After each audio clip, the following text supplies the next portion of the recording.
কক্সবাজার বান্দরবানে পাহাড় ধসে আরও 7 জনের মৃত্যু। চট্টগ্রামে পানিবন্দী শত শত পরিবার। খোয়াই নদীর বাঁধ ভেঙে হবিগঞ্জে অন্তত 20টি গ্রাম প্লাবিত।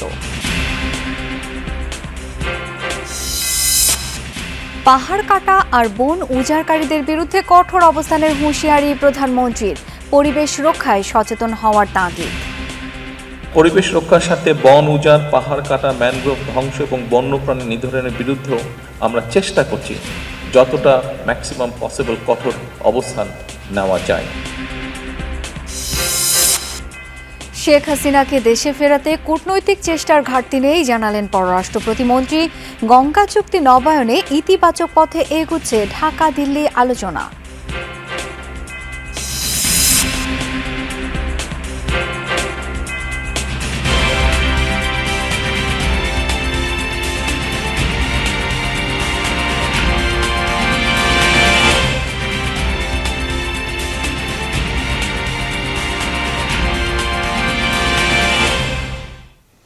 আমন্ত্রণ যমুনা নিউজে, আপনাদের সাথে আছি আমি শাওন দত্ত। এতক্ষণ শিরোনামগুলো দেখছিলেন। বানের তোড়ে ভেসে গেছে কবরের মরদেহ, ভেসে গেছে ফসলি জমি, বসতঘর। পানিবন্দী হয়ে পড়েছে লক্ষাধিক মানুষ। টানা বর্ষণে কক্সবাজারের 7 উপজেলার চিত্র এটি। দুর্গত মানুষদের অভিযোগ, প্রশাসনের পক্ষ থেকে এখনও কোনো খবর নেওয়া হয়নি। বৃহস্পতিবার বিকেল 4টা পর্যন্ত গেল 24 ঘন্টায় কক্সবাজারে 125 মিলিমিটার বৃষ্টিপাত রেকর্ড করা হয়েছে বলে জানিয়েছে আবহাওয়া অফিস। কক্সবাজার থেকে রিয়াজ রায়হানের রিপোর্ট আর ছবি তুলেছেন লুৎফর রহমান। মাছ পেরিয়ে গ্রাম, দৃষ্টিসীমা যত দূর যায়, ঠাঁই নাই কোথাও, যেন ঠাঁই নাই, থই থই পানি।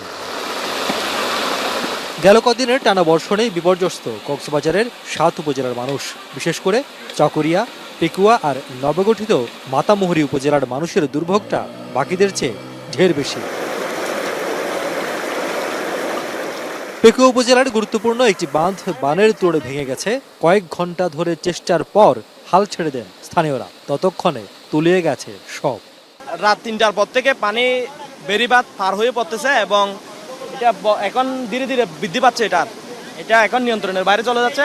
রক্ষা করছি তো, রক্ষা করি, তারপরে এখান থেকে সবগুলা বাসি নিয়ে গেছে। চলাচলের রাস্তায় কোমর পানি, তাই তো কেউ আবার স্বজনের মরদেহ নিয়ে যাচ্ছেন রেল লাইন ধরে। পানিবন্দী মানুষের আক্ষেপ, গেল কদিনে তাদের দুর্দশা লাঘবে এগিয়ে আসেননি দায়িত্বশীল কেউই। যদি চেষ্টা করতো তাহলে এটা কোনোভাবে কি করা যেত, আটকা যেত। সবাই, এলাকার মানুষ সবাই প্রস্তুত ছিল, কিন্তু তারা এসে দেখে বলতেছে এটা এখন সম্ভব না। বর্ষণ আর পাহাড় ধস যেন সমার্থক হয়ে গেছে এ অঞ্চলে। বৃহস্পতিবারও পাহাড় ধসে চকরিয়ার বড়ইতলিতে 13 বছরের 2 শিশুর মর্মান্তিক মৃত্যু হয়েছে। হাড় তলে দোষী মরে গেছে। মেডিয়ে দেখা গেছে তারা হইনি পারে লাস্ট একদম হইতে যে তারপরে তারা মেডি কুরিয়ে বাইরে আর ভাই কইছে, আর ভাই তোমার রাতে তাকি আমার মেডি আইব না জানি রে মা। উজান থেকে নেমে আসা মাতামুহুরী নদীর পানি না কমলে এই দুর্ভোগ কমার সুযোগ নেই বলে মনে করেন স্থানীয়রা। এদিকে বুধবার 5 জনের মৃত্যুর পরও অবস্থা আগের মতোই আছে রোহিঙ্গা ক্যাম্পে। জীবনের ঝুঁকি নিয়ে বাস করছেন পাহাড়ের খাঁজে।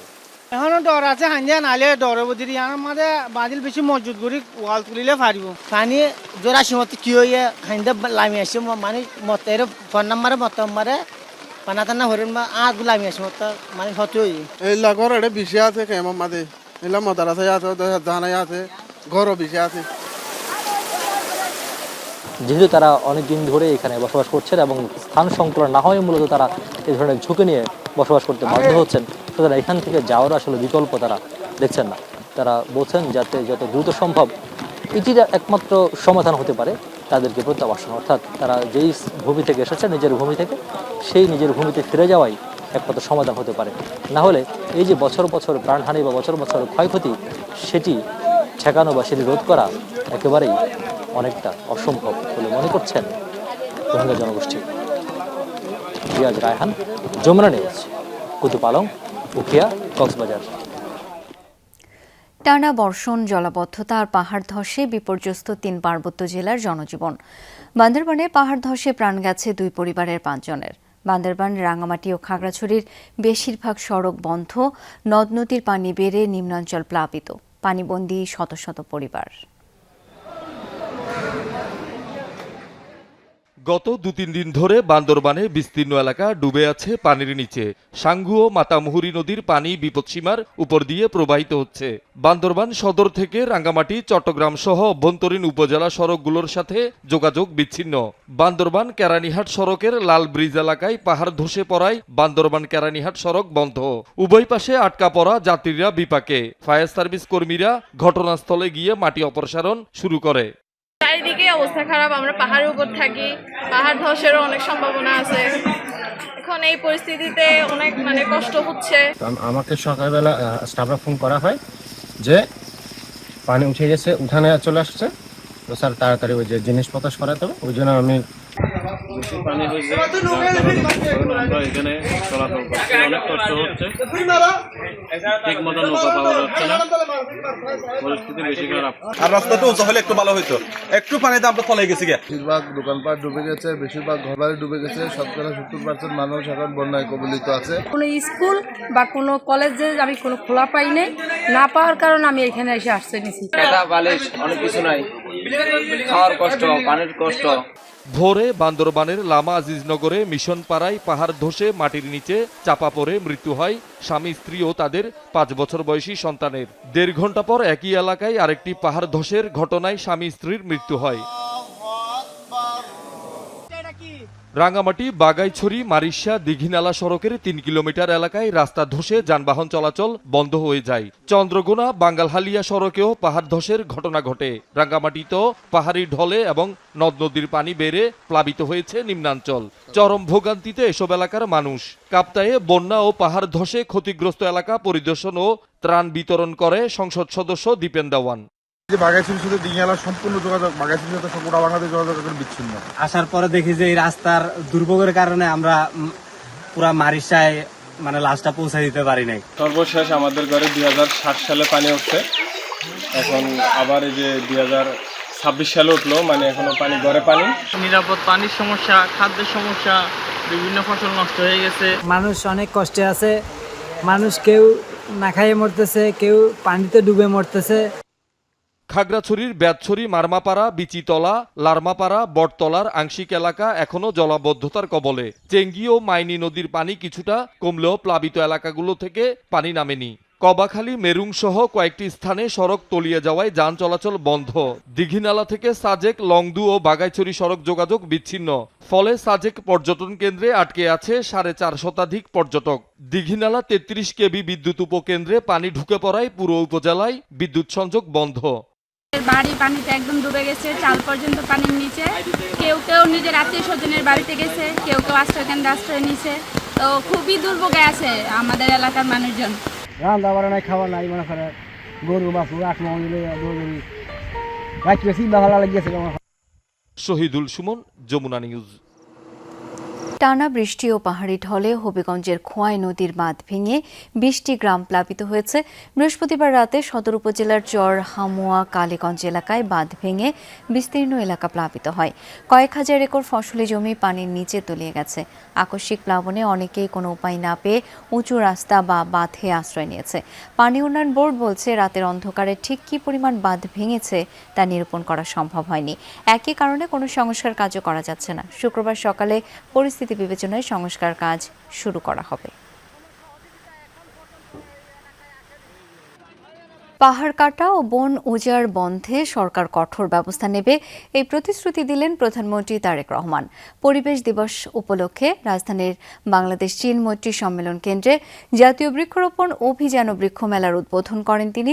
এ সময় বলেন, সকল প্রাণ ও প্রাণীর জন্য দেশকে নিরাপদ আশ্রয়স্থল হিসেবে গড়ে তোলাই সরকারের লক্ষ্য। বিশ্বে বসবাস অযোগ্য শহরের তালিকায় ঢাকার অবস্থান তৃতীয় হওয়ায় দুঃখ প্রকাশ করেন তিনি। বলেন, একটি সভ্য দেশে যেভাবে কলকারখানা নির্মিত হচ্ছে তা মোটেও কাম্য নয়। পরিবেশ রক্ষায় 5 বছরে দেশে 25 কোটি গাছের চারা রোপণের রাজনৈতিক প্রতিশ্রুতি বিএনপি সরকারের। এরই মধ্যে সেটি বাস্তবায়নে চলছে কাজ। এরই ধারাবাহিকতায় বিশ্ব পরিবেশ দিবসে জাতীয় বৃক্ষরোপণ অভিযান ও বৃক্ষমেলার উদ্বোধন করলেন প্রধানমন্ত্রী তারেক রহমান। ঘুরে দেখেন বিভিন্ন স্টল। আবহাওয়া অনুযায়ী দেশ বিদেশি বিভিন্ন প্রজাতির গাছের প্রয়োজনীয়তা নিয়ে সংশ্লিষ্টদের কথা শোনেন সরকার প্রধান। এর আগে চীন মৈত্রী সম্মেলন কেন্দ্রের আলোচনা সভায় প্রধানমন্ত্রী গাছের চারা রোপণ করতে নাগরিকদের প্রতি আহ্বান জানান। বলেন, জলবায়ুর প্রভাব মোকাবেলায় সরকার নিরাপদ ও স্বাস্থ্যকর পরিবেশ নিশ্চিত করতে চায়। বিশ্বে বসবাসের অযোগ্য শহরের তালিকায় ৩য় স্থানে বাংলাদেশের রাজধানী ঢাকা। বিচারের দায়িত্ব আমি আপনাদের কাঁধে ছেড়ে দিচ্ছি, আপনাদের উপরে ছেড়ে দিচ্ছি। ভবিষ্যৎ প্রজন্মের জন্য আমরা একটি নিরাপদ, স্বাস্থ্যকর এবং সবুজ বাংলাদেশ গঠন করতে ইনশাআল্লাহ সক্ষম হব। দেশ হোক সকল প্রাণী এবং প্রাণের নিরাপদ আবাসস্থল।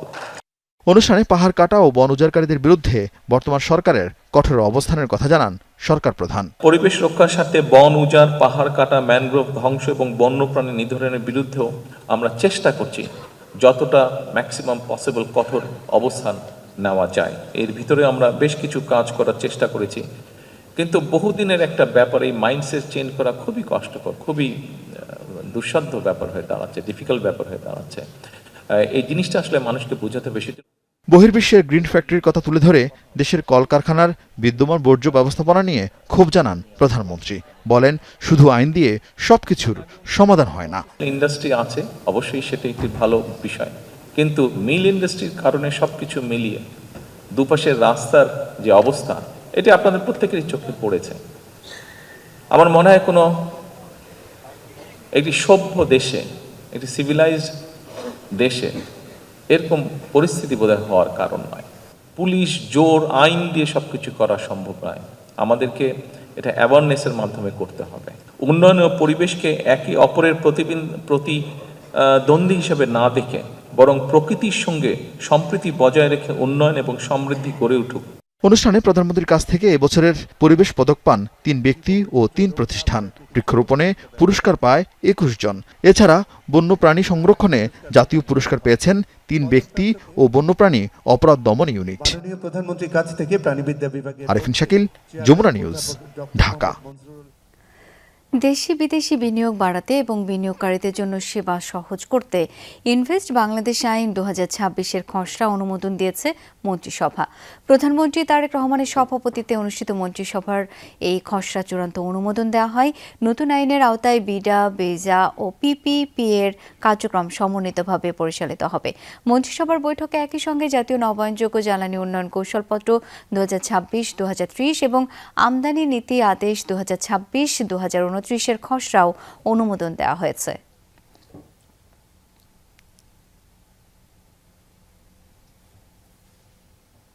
প্রধানমন্ত্রী তারেক রহমানের সাথে দেখা করেছে কুমিল্লার লালমাই উপজেলার শিক্ষক ও শিক্ষার্থীরা। বৃহস্পতিবার রাতে জাতীয় মন্ত্রিপরিষদের বৈঠক শেষে জাতীয় সংসদ ভবনে উপস্থিত শিক্ষক ও শিক্ষার্থীদের সঙ্গে সাক্ষাৎ করেন তিনি। সাক্ষাৎকালে প্রধানমন্ত্রী শিক্ষার্থীদের লেখাপড়ার খোঁজ খবর নেন এবং মনোযোগ দিয়ে পড়াশোনা করে সুনাগরিক হিসেবে গড়ে ওঠার আহ্বান জানান। পাশাপাশি দেশ ও জাতির কল্যাণে নিজেদের দক্ষ ও যোগ্য মানুষ হিসেবে প্রস্তুত করার পরামর্শ দেন তিনি। প্রধানমন্ত্রী তারেক রহমানের উদ্যোগে দেশের বিভিন্ন শিক্ষা প্রতিষ্ঠানের শিক্ষার্থীদের জাতীয় সংসদের কার্যক্রম সরাসরি দেখার সুযোগ দেওয়া হচ্ছে।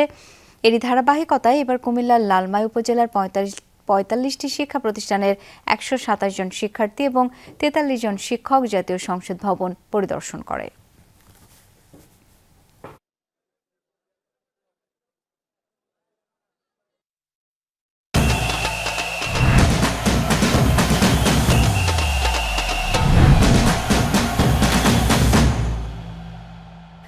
বিশ্বকাপের প্রথম কোয়ার্টার ফাইনালে আর ঘণ্টাখানেক পর মুখোমুখি হবে দুবারের বিশ্ব চ্যাম্পিয়ন ফ্রান্স ও আফ্রিকান জায়ান্ট মরক্কো। টানা তৃতীয় সেমিফাইনাল খেলার লক্ষ্যে নামবে ফ্রান্স। আক্রমণ ভাগে দুর্দান্ত ফর্মের বিপক্ষে মরক্কোর জমাট রক্ষণ ও দারুণ কাউন্টার অ্যাটাকের এক হাড্ডাহাড্ডি লড়াই দেখার অপেক্ষায় ফুটবল বিশ্ব। শুরু থেকেই ফ্রান্স আক্রমণাত্মক খেলা উপহার দিচ্ছে। Kylian Mbappe, Michael Olise, Ousmane Dembele ত্রয়ী ফ্রান্সের বড় অস্ত্র। শেষ 16 ম্যাচে প্যারাগুয়েকে 1-0 গোলের ব্যবধানে হারিয়ে আত্মবিশ্বাসী ফ্রান্স। অন্যদিকে টানা দ্বিতীয়বারের মতো কোয়ার্টার ফাইনাল নিশ্চিত করা মরক্কো আত্মবিশ্বাসী হলেও ম্যাচের আগে বড় ধাক্কা ইসমাইল সাইবারের ইনজুরি। তবে শেষ 16তে স্বাগতিক কানাডাকে 3-0 গোলের ব্যবধানে হারিয়ে দারুণ ছন্দে অ্যাটলাস লায়ন্সরা। গত বিশ্বকাপের সেমিফাইনালে হারের প্রতিশোধ নিতে প্রস্তুত হাকিমি, রাহিমি ও গোলরক্ষক বোনোর মতো তারকারা। মার্কিন স্ট্রাইকার ফোলারিন বালগনের লাল কার্ডের শাস্তি মওকুফ নিয়ে তৈরি হয়েছে তুমুল বিতর্ক। এই ঘটনায় খোদ ফিফা সভাপতি জিয়ান্নি ইনফান্তিনোর বিরুদ্ধে তদন্তের দাবি তুলেছেন ইউরোপীয় ইউনিয়নের প্রায় ৩৫ জন আইন প্রণেতা। বসনিয়া হার্জেগোভিনার বিপক্ষে ম্যাচে লাল কার্ড দেখেছিলেন ২৫ বছর বয়সী এই ফুটবলার। নিয়ম অনুযায়ী পরবর্তী ম্যাচে তার নিষিদ্ধ থাকার কথা থাকলেও মার্কিন প্রেসিডেন্ট ডোনাল্ড ট্রাম্পের মধ্যস্থতায় সেই নিষেধাজ্ঞা স্থগিত করা হয়। ফিফার এমন কর্মকাণ্ডকে ন্যায্যতার পরিপন্থী ও লজ্জাজনক বলে আখ্যা দিয়েছেন ইউরোপীয় আইন প্রণেতারা। ২০২৬ বিশ্বকাপের ফাইনালে ইতিহাস গড়তে যাচ্ছে ফিফা। সুপার বোলের আদলে প্রথমবারের মতো ম্যাচের বিরতিতে আয়োজন করা হচ্ছে বিশেষ হাফ টাইম শো। আগামী ১৯ জুলাই নিউ ইয়র্কের মেটলাইফ স্টেডিয়ামে এই আয়োজনে পারফর্ম করবেন Justin Bieber, Shakira, Madonna, BTS, Burna Boy সহ বিশ্বের জনপ্রিয় সঙ্গীত শিল্পীরা। পুরো আয়োজনের তত্ত্বাবধানে রয়েছেন ব্রিটিশ ব্যান্ড কোল্ডপ্লের প্রধান গায়ক Chris Martin. Half time show থেকে পাওয়া অর্থ ব্যয় করা হবে ফিফা গ্লোবাল সিটিজেন এডুকেশন ফান্ডে, যার লক্ষ্য সুবিধাবঞ্চিত শিশুদের শিক্ষা ও ফুটবলে অংশগ্রহণের সুযোগ বাড়ানো। বিশ্বকাপের ইতিহাসে এমন আয়োজন এই প্রথম।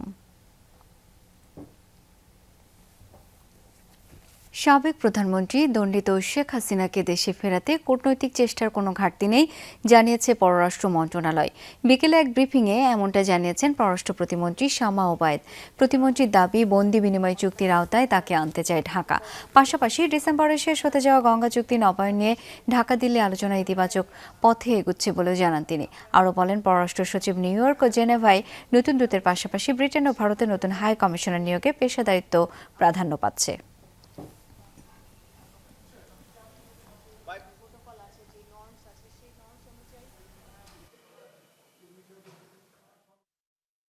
যে নর্মস আছে সেই নর্মস অনুযায়ী ওনাকে এনে এখানে অন্য বিচার করা হবে এবং সেটাই তো মনে হয় বাংলাদেশের জনগণ চায়, যে এখানে যে অন্যায়গুলো হয়েছে, যেই দুর্নীতি হয়েছে, খুন গুম হয়েছে, সেগুলোর একটি সুষ্ঠু স্বচ্ছ বিচার বাংলাদেশের মাটিতে হবে। সেটা আমরা ভারত সরকারের সাথে সেই প্রক্রিয়া চলমান আছে। বগুড়ায় ৫ বছরের এক শিশুকে ধর্ষণের অভিযোগে এক যুবককে আটক করেছে পুলিশ। বৃহস্পতিবার রাতে মহানগরীর ১৬ নম্বর ওয়ার্ডের নিশিন্দারা উত্তরপাড়া এলাকার একটি বাসা থেকে অভিযুক্তকে আটক করা হয়। পুলিশ জানায়, ভুক্তভোগী শিশুটি অভিযুক্ত সিজু মিয়ার ভাতিজির সঙ্গে তাদের বাড়িতে খেলা করছিল। এক পর্যায়ে সিজু শিশুটিকে ঘরে নিয়ে নির্যাতন করে। এ সময় তার চিৎকার ও কান্নাকাটিতে মা ও প্রতিবেশীরা এসে উদ্ধার করে। স্থানীয়রা সিজুকে আটক করে পুলিশে খবর দেয়। এ সময় বিক্ষুব্ধ এলাকাবাসী অভিযুক্তের কে পুলিশের কাছ থেকে ছিনিয়ে নেওয়ার চেষ্টা করে পরিস্থিতি নিয়ন্ত্রণ করে তাকে থানায় নিয়ে যায় পুলিশ। শিশুটির স্বাস্থ্য পরীক্ষার জন্য হাসপাতালে ভর্তি করা হয়েছে।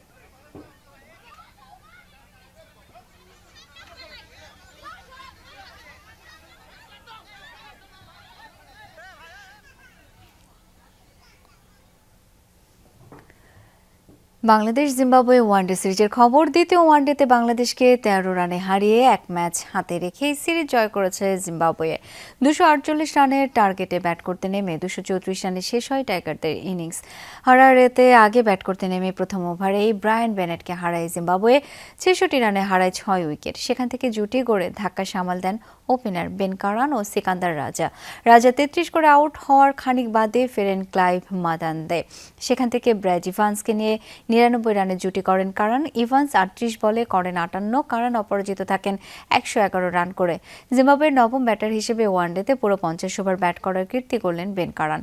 জবাবে পাওয়ার প্লেতেই ২ উইকেট হারায় বাংলাদেশ। ৫ রান করে সৌম্য সরকার আর নাজমুল হোসেন শান্ত আউট হন ৯ রান করে। সেখান থেকে জুটি করেন তানজিদ হাসান তামিম ও তাওহিদ হৃদয়। এই দুই ব্যাটারি দেখা পান 50-র শেষ দিকে নুরুল হাসান ও মেহেদী মিরাজ চেষ্টা চালালেও হার এড়ানোর জন্য তা যথেষ্ট ছিল না।